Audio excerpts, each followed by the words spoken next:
குறை கூறுவோரை கண்டு கொள்ளாதே.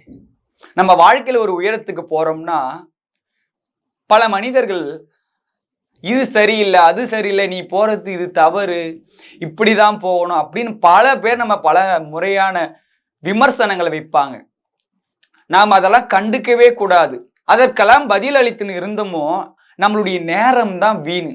அப்ப நம்மளுடைய கரெக்டான பாதைன்னு நமக்கு தெரிந்தா போதும்.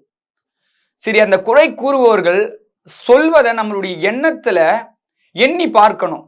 அவன் சொல்வது உண்மையாகவே தவறா சரியா அப்படின்னு. ஒரு சிலர்லாம் ஒருத்தர் உண்மையா விமர்சனம் பண்றதற்காகவே குறை சொல்லுவாங்க. அப்படி அவங்க சொல்லும் பொழுது அப்படியான அமைதியா விடுவதுதான் நல்ல பண்பு. அவங்க கிட்ட போயிட்டு நம்ம நீ இப்படி செய்யாத, அப்படி செய்யாத, நீ இப்படி சொல்றது தவறு, இப்படி எல்லாம் பேசுறதே வேஸ்ட் தான். நம்மளுடைய உயர்வு தான் அவங்களுக்கு பதிலடி தரணும். சொல்லால யாருக்கிட்டையும் எப்பவும் நம்ம பதிலே அளிக்க கூடாது.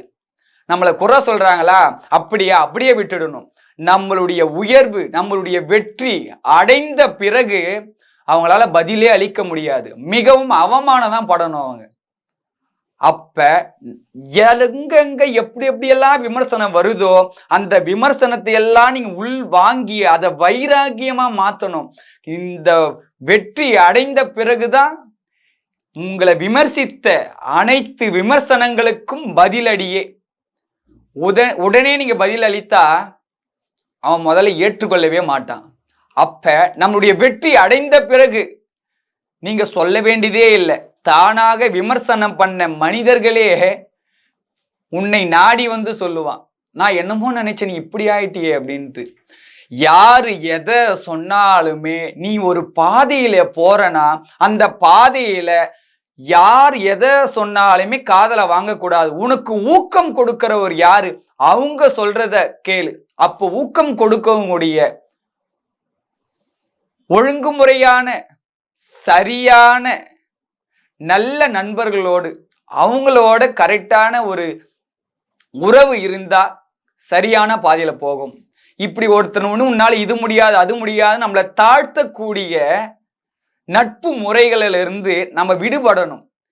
இவங்க எல்லாமே காகம், கழுகு கீழே வந்தா காகம் எல்லாம் துரத்தும். கழுகு உயர்ந்த நிலையை போயிட்டா காகம் கூட்டத்துக்கு கழுகு இருக்கிறது கூட தெரியாது. இதுங்க எல்லாம் நம்ம கீழே இருக்கிற வரைக்கும் தான் காகம் நேருக்கு நேரா சண்டை இடித்து கழுகு கிட்ட வெற்றி அடைய முடியாது. ஆனா சும்மா பின்னாடி துரத்தின்னு இருக்கும்.